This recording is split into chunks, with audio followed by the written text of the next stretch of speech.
continuons de t'appeler notre Père. Merci, toi qui ne nous traites pas selon nos iniquités. Papa, nous te disons merci même de nous accepter dans ta présence maintenant. Et nous prions, ô Dieu de gloire, que tu te manifestes puissamment au milieu de nous. Père, beaucoup sont venus avec des questions, beaucoup sont venus chargés. Chacun de nous, Seigneur, nous crions vers toi pour recevoir quelque chose. Laisse que cet instant soit pour toi et pour toi seul. Papa, nous te le demandons au nom de Jésus. Amen. Amen. Alléluia. Dis aux voisins, je marche en 2019 avec Jéhovah comme ma bannière. Je marche en 2019 avec Jéhovah comme ma bannière. Je marche en 2019 avec Jéhovah comme ma bannière. Je marche en 2019 avec Jéhovah comme ma bannière. Bien-aimés, il y a qui marchent en 2019 avec leur diplôme. Il y en a qui marchent avec leur tribu. On n'a pas entendu ça. Il y en a qui marchent avec leurs connaissances. Il y en a qui marchent même avec l'argent qu'ils ont en compte. Mais il y a des choses que nous allons trouver en 2019 pour lesquelles le diplôme n'aura pas de pouvoir, la tribu n'aura pas de pouvoir, les finances n'auront pas de pouvoir, seul l'Éternel des armées. Alléluia. Donc en 2019, nous voulons que l'Éternel combatte pour nous. Si nous pouvons rapidement prendre nos Bibles dans le livre de Exode, chapitre 17. Exode 17, nous allons lire rapidement au verset 8 et 15. La Bible dit, Amalek vint combattre Israël à Raphidim. Alors Moïse dit à Josué, choisis-nous des hommes, sors et combat Amalek. Demain, je me tiendrai sur le sommet de la colline, la verge de Dieu dans ma main. Josué fit ce que lui avait dit Moïse pour combattre Amalek. Et Moïse, Aaron et Hur montèrent au sommet de la colline. Lorsque Moïse élevait sa main, Israël était le plus fort. Et lorsqu'il baissait sa main, Amalek était le plus fort. Les mains de Moïse étant fatiguées, ils prirent une pierre qu'ils placèrent sous lui et il s'assit dessus. Aaron et Hur soutenaient ses mains, l'un d'un côté, l'autre de l'autre. Et ses mains restèrent fermes jusqu'au coucher du soleil et Josué vainquit Amalek et son peuple au tranchant de l'épée. L'Éternel dit à Moïse, écris cela dans le livre pour que le souvenir s'en conserve et déclare à Josué que j'effacerai la mémoire d'Amalek de dessus les cieux. Moïse bâtit un autel et lui donna pour nom l'Éternel ma bannière. Alléluia. Amen. L'Éternel ma bannière. Bien-aimé, c'est l'histoire d'Israël qui sort de l'Égypte pour entrer dans la terre promise. Et sur le chemin, il rencontre les Amalécites. C'est un peuple qui est aguerri au combat. C'est un exercice auquel il semble être confortable. Mais le peuple qui sort d'Égypte, il n'est pas formé au combat. Alléluia. C'était des esclaves qu'on venait de libérer. Donc, ils n'ont aucune formation militaire. Mais voici qu'ils sont mis devant un fait où ils doivent combattre. Peut-être que au milieu de nous, il y en a, nous disons que nous ne sommes pas qualifiés que nous n'avons pas suffisamment ce qu'il faut pour avoir une bonne année 2019. Le diable est un menteur. Alléluia. Est-ce que le micro est là?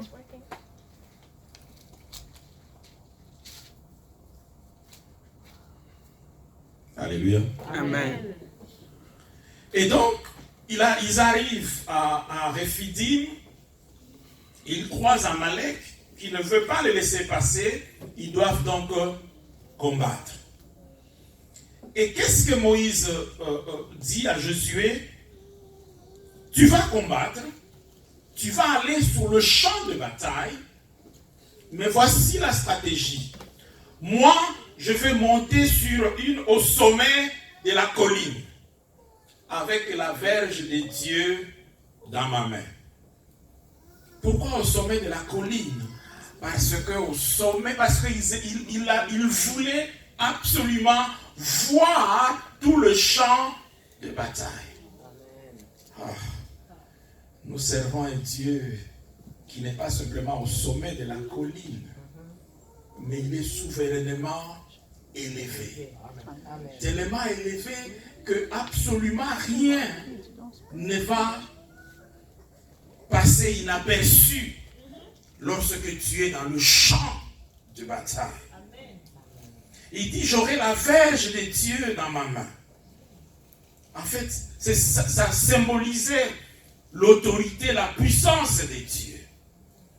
Et la Bible dit, lorsque Josué se battait et que Moïse baissait ses mains, les Amalécites étaient le plus fort. Finalement, je me demande qui de Moïse et de Josué était en train de se battre. Alléluia. Amen. Parce que le combat que nous aurons en 2019 auront d'abord comme source spirituelle. Si nous n'avons pas la victoire sur le plan spirituel, nous ne pouvons pas voir la manifestation physique de cette victoire. Alléluia. Amen. Amen. Amen. Et donc la Bible dit qu'Israël a gagné. Et Dieu dit à Moïse, écris cela dans le livre pour que les souvenirs s'en conservent. Et au verset 15, la Bible dit, Moïse bâtit un autel et lui donna le nom de l'Éternel, ma bannière. Qu'est-ce que cela veut dire? Parce que lorsque l'Éternel est notre bannière, la bannière dans l'histoire de guerre, dans l'histoire de militaire, est l'identité de l'armée qui est avec toi. Alléluia. Amen. Donc, lorsque je vois la bannière en pleine guerre, je sais dire de quelle armée cela s'agit-il. Et parce qu'il s'agit de l'Éternel, donc ça veut dire que l'armée de l'Éternel elle-même était avec Israël. Alléluia. Amen. Israël n'était pas qualifié pour vaincre les Amalécites. Mais parce que l'armée de l'Éternel était avec eux, la victoire était certaine. Alléluia. Amen. Vous vous rappelez de ce monsieur David dans 1 Samuel chapitre 17. Il dit à Goliath, tu marches vers moi avec l'épée, la lance et les javelots, mais moi je marche vers toi au nom de l'Éternel, du Dieu de l'armée d'Israël. Alléluia. Amen. Avec quoi est-ce que tu marches en 2019? Alléluia. David n'a pas gagné Goliath par lui-même. Il a gagné Goliath parce qu'il a marché au nom de l'Éternel, du Dieu de l'armée d'Israël. Ma prière est que l'Éternel soit ta bannière. Ce qui veut dire que l'armée de l'Éternel elle-même marche avec toi. Et à chaque fois que la bannière reste qui flotte, ça veut dire que dans cet endroit-là, dans ces lieux-là, c'est l'autorité de cette armée qui règne. Alléluia. Amen. Donc lorsque la bannière de l'Éternel, lorsque Dieu est ta bannière, ça veut dire que dans ta maison, dans ta famille, partout où tu es, c'est l'armée de l'Éternel qui aura le contrôle, l'autorité de là où tu te tiens. Amen. Amen. Et bien aimé, tu n'as pas besoin de le voir physiquement. Alléluia. Amen. Tu n'as pas besoin de voir l'armée de l'Éternel physiquement. Tout ce que Dieu te dit aujourd'hui, c'est que tu puisses lui faire confiance. Si tu as une alliance avec lui, il va être tout au long de cette année ta bannière. Il va ordonner à son armée de combattre pour toi et de te protéger. Alléluia. Amen. Je sais que des fois nous sommes comme Géasi dans le livre de 2 Rois 6, 15 à 18. La Bible dit, les serviteurs de l'homme de Dieu s'éleva de bon matin et sortit, et voici une troupe entourait la ville, avec des chevaux et des chars. Et les serviteurs de Dieu, les serviteurs plutôt dit à l'homme de Dieu, ah mon Seigneur, comment ferons-nous? Alléluia. Amen. Peut-être que tu te dis la même chose. Qu'en 2019 ici, il y aura des géants. Il y aura des chars, des ennemis qui vont nous entourer, qui vont t'entourer ou qui t'entourent déjà. Et tu es comme Géasi, tu te dis, oh Dieu, comment ferons-nous? J'aime bien la réponse d'Élisée au verset 16. La Bible dit, il lui répondit, ne crains point, car ceux qui sont avec nous sont en plus grand nombre que ceux qui sont avec eux. Tu as entendu? Amen. Ceux, aussi longtemps que tu as cette alliance avec Dieu, ceux qui seront avec toi seront plus nombreux que ceux qui seront contre toi. Ton problème, mon problème, c'est que des fois nous fixons nos regards sur ceux qui sont contre nous. Alléluia. Amen. Nous fixons notre regard sur ceux qui sont contre nous. Et ici, l'homme de Dieu, en verset 17, la Bible dit, Élisée pria et dit, Éternel, ouvre ses yeux pour qu'il voie. Et l'Éternel ouvrit les yeux du serviteur qui vit la montagne pleine de chevaux et des chars de feu autour d'Élisée. Alléluia. Amen. Donc le calme de l'homme de Dieu, c'est parce qu'il connaissait son Dieu. Il savait qu'aussi longtemps qu'il avait l'alliance avec Dieu, Dieu était sa bannière. Ça veut dire que partout où il serait, partout où il était, devait être sous l'autorité de l'armée de l'Éternel. Amen. Et au verset 18, il dit, les Syriens, la Bible dit, les Syriens descendirent vers Élisée. Il adressa alors cette parole, cette prière à l'Éternel. Daigne frapper d'aveuglement cette nation. Et l'Éternel les frappa d'aveuglement selon la parole d'Élisée. Amen.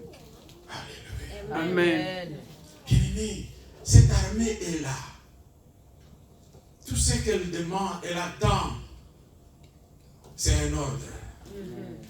En fait, ce qu'elle attend, c'est une prière. Parce que cette armée-là ne bouge pas sans l'ordre de l'Éternel. Mais l'ordre de l'Éternel ne peut pas venir sans ta prière. Alléluia. Alléluia. Amen. Ta prière. Vous voyez le calme avec lequel l'homme de Dieu, ici la Bible dit, il adressa cette prière à l'Éternel. Il ne s'est pas agité, il n'a pas fait de chute, de culbute. Il adressa cette prière, daigne frapper d'aveuglement cette nation. Waouh! Il n'a pas dit ici qu'il a pris un temps de 100 jours de jeûne, de prière.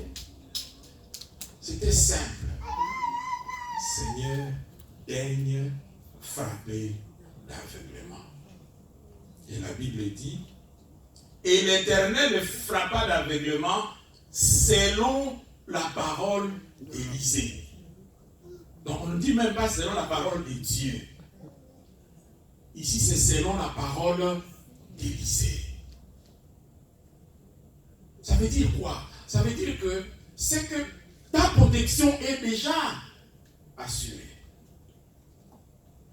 L'Éternel va être ta bannière. Mais c'est ton attitude qui va déterminer la manifestation physique de cette protection. Amen. Vous avez vu Géasi? Géasi commençait déjà à s'inquiéter. En fait, je crois que Géasi, il pouvait même avoir un AVC. Alléluia. Amen. Pourquoi? Parce que les yeux de Géasi se portaient sur les ennemis. Pourquoi est-ce que nous avons des AVC? C'est parce que nous considérons la hauteur de problèmes auxquels nous faisons face. Et nous disons comme Géasi, on va faire comment? Et le corps réagit à cette peur et nous avons une crise cardiaque. Et pourtant, la protection était là. Alléluia. Amen. Ma prière est que cette année ici, lorsque tu entres, parce que tu es en alliance avec Dieu, que ta protection soit assurée par Dieu lui-même. Amen. Bien-aimé, c'est une promesse de l'Éternel. Lorsque nous lisons dans Deutéronome chapitre 20, Deutéronome 20, verset 3-4, la Bible dit, il leur dira, écoute Israël, vous allez aujourd'hui livrer une bataille à vos ennemis. Que votre cœur ne se trouble point. Soyez sans crainte, ne vous effrayez pas, ne vous épouvantez pas devant eux, car l'Éternel, votre Dieu, marche avec vous pour combattre vos ennemis, pour vous sauver. Alléluia. Amen. Pourquoi est-ce que Dieu insiste pour que nous n'ayons pas peur, pour que nous ne soyons pas épouvantés? Parce qu'il sait qu'à cause de la peur, deux fois, nous agissons de la façon où le diable va nous écarter de la promesse de Dieu. En fait, la seule chose que le diable peut nous faire, c'est de nous pousser à la peur. À la peur. Parce que quand tu commences à avoir peur, c'est à ce moment-là que tu commences à penser, peut-être que dans cette affaire, Dieu ne peut pas me sortir d'ici. Il faut que je trouve un plan B. Alléluia. Amen. Et c'est là que le diable va t'attendre. Parce que le diable sait, dès que tu prends un plan B, tu n'es plus sous la protection de Dieu. C'est pour ça que Dieu insiste. Ne crains pas. C'est un ordre. Alléluia. Amen. C'est un ordre. Ici dit, ne crains pas. Ne vous effrayez pas. Ne vous épouvantez pas. Que votre cœur ne se trouble point. Comment est-ce possible que Dieu va insister sur ces choses? Parce qu'il sait que c'est la seule arme que le diable a contre nous lorsque nous sommes en alliance avec Dieu.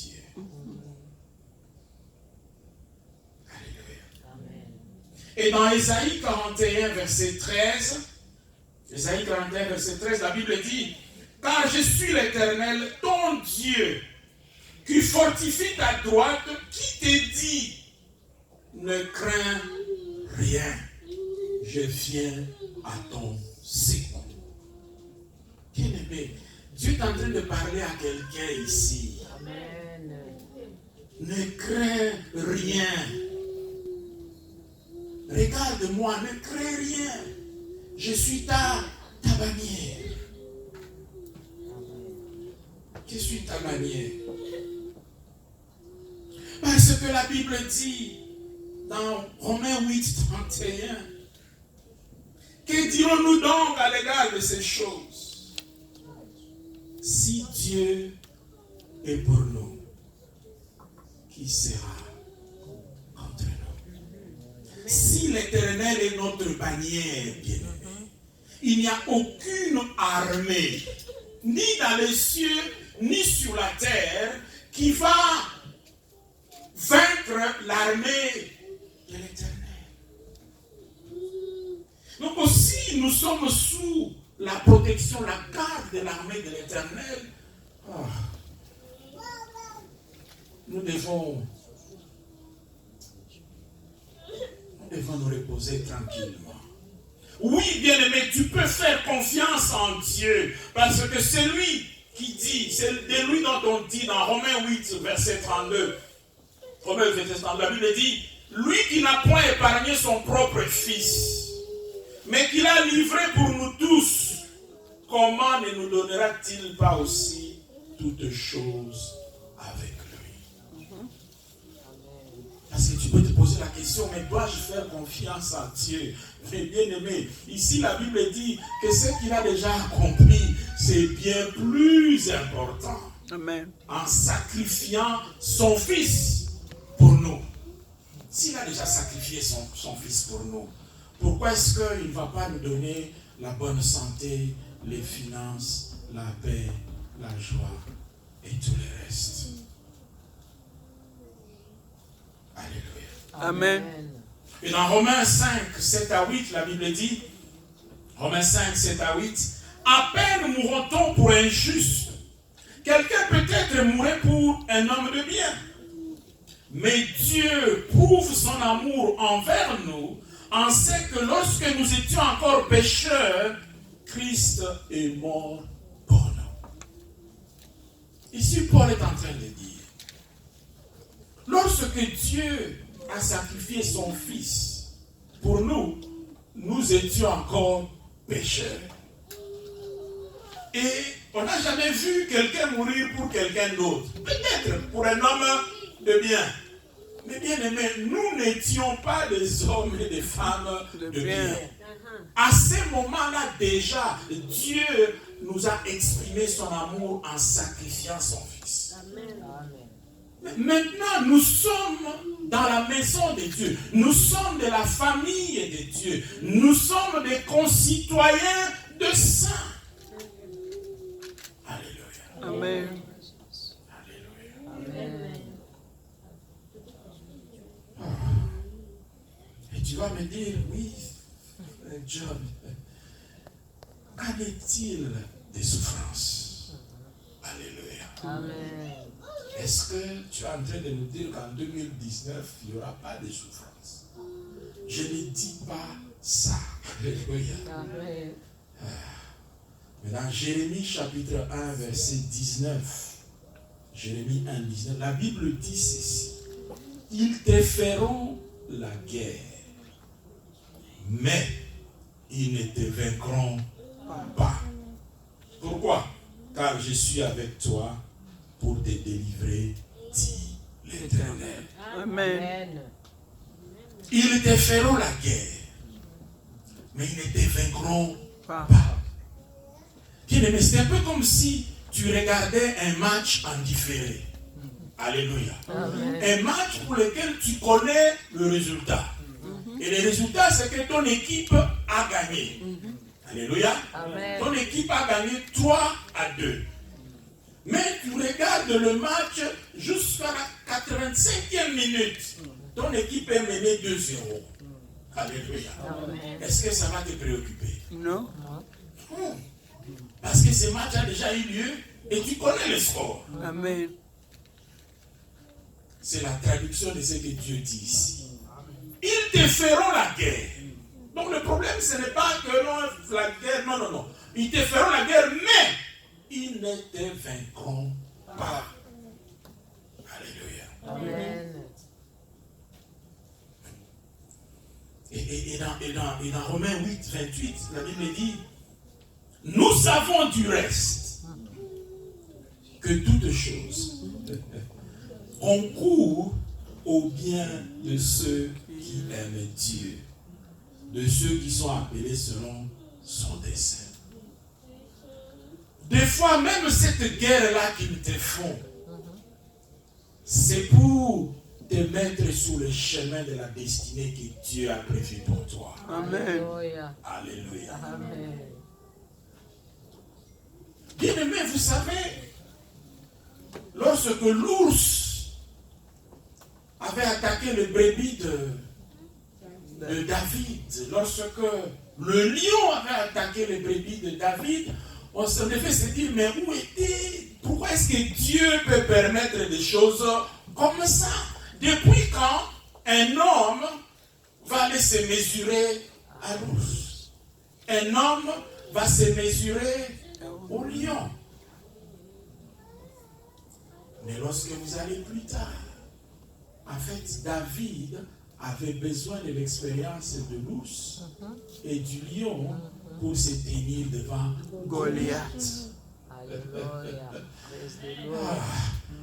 On ne sait pas d'où sont venus les lions et l'ours, mais ils ont aidé David à renforcer sa confiance en Dieu. Alléluia. Il dit, le même Dieu qui m'a délivré de l'ours et du lion, c'est même Dieu peut me délivrer devant Goliath. Amen. Amen. Et qu'est-ce qui a fait la renommée de David en Israël? C'est lorsqu'il a vaincu Goliath.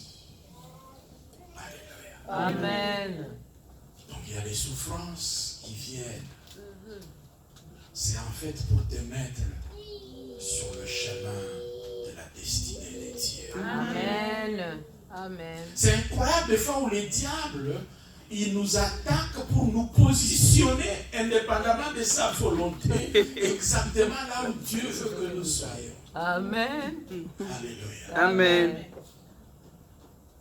Vous vous rappelez, ici on a beaucoup partagé l'histoire de Joseph.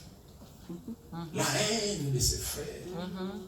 Alléluia. Amen. Comment Dieu pouvait permettre que Joseph soit l'objet d'autant de haine?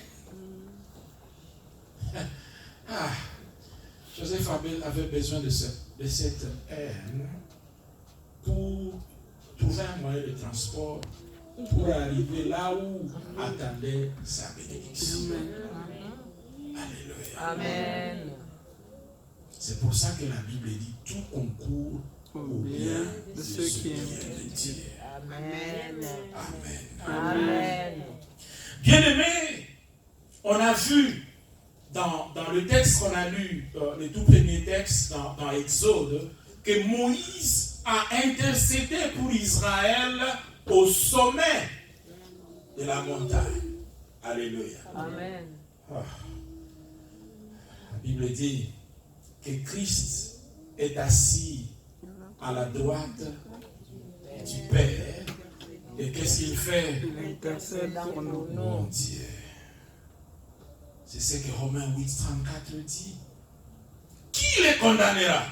Christ est mort. Bien plus, il est ressuscité. Il est à la droite de Dieu et il intercède pour moi. Amen. Moïse est monté sur une montagne. Parce que, comme on avait dit, il devait voir toute la scène. Amen. Pour bien savoir comment intercéder. Oh non, ça se passe à gauche. Si c'est à gauche, ok, voilà ce qu'il faut faire. Les anges, voilà, ça se passe à gauche. Mais nous avons quelqu'un qui est assis à la droite du Père. Il voit toute la scène. Alléluia. Amen. Donc il n'est pas surpris de ce qui t'arrive. Il est au courant. Vous vous rappelez de Lazare? Lorsque ses sœurs, Marie et Marthe, envoient quelqu'un pour dire, celui que tu aimes est malade. La Bible dit, après que le message soit arrivé, Christ est resté encore quelques jours là où il était. Là où il était. Ça ne veut pas dire qu'il ne savait pas.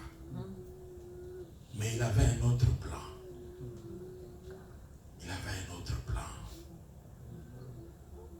Alléluia. Amen. Donc lorsque tu es dans le chemin de bataille, tu es sur le champ de bataille, et que tu as cette alliance avec Dieu, que Dieu est ta bannière, sache qu'il y a quelqu'un, alléluia, Amen. qui est mort pour toi, qui voit toute la scène. Il connaît les stratégies de l'ennemi, mais il ne reste pas sans rien faire. Il intercède pour toi. C'est pour ça que Dieu insiste, sois calme. Ne crains rien. Que ton cœur ne se trouble point. Écoute ce que l'Éternel te dit pour 2019. Ésaïe 43, 1 à 2. Ainsi parle maintenant l'Éternel, qui t'a créé. Oh Jacob, tu peux remplacer Jacob avec le nom de ta famille. Alléluia. Avec ton nom là. Oh Jansi. C'est lui qui t'a formé. Oh Jansi. Ne crains rien. Quand je te rachète, je t'appelle par ton nom, tu es à moi. Amen. Oh, Dieu, j'aime bien lorsque Dieu, comment on dit, il est tellement content de toi, il dit, tu es à moi. Amen. Si tu traverses les eaux, je serai avec toi. Amen. Et le fleuve, ils ne te submergeront point. Si tu marches dans le feu, tu ne te brûleras pas. Et la flamme ne t'embrasera pas. Alléluia. Amen. Nous allons terminer avec ceci. Dans Josué, chapitre 5, versets 13 à 14. Josué 5, 13 à 14, la Bible dit, comme Josué était près de Jéricho, il leva les yeux et regarda. Voici un homme se tenait debout devant lui, son épée nue dans la main. Il alla vers lui et lui dit, es-tu de nôtres ou de nos ennemis? Il répondit, non, mais je suis le chef de l'armée de l'Éternel.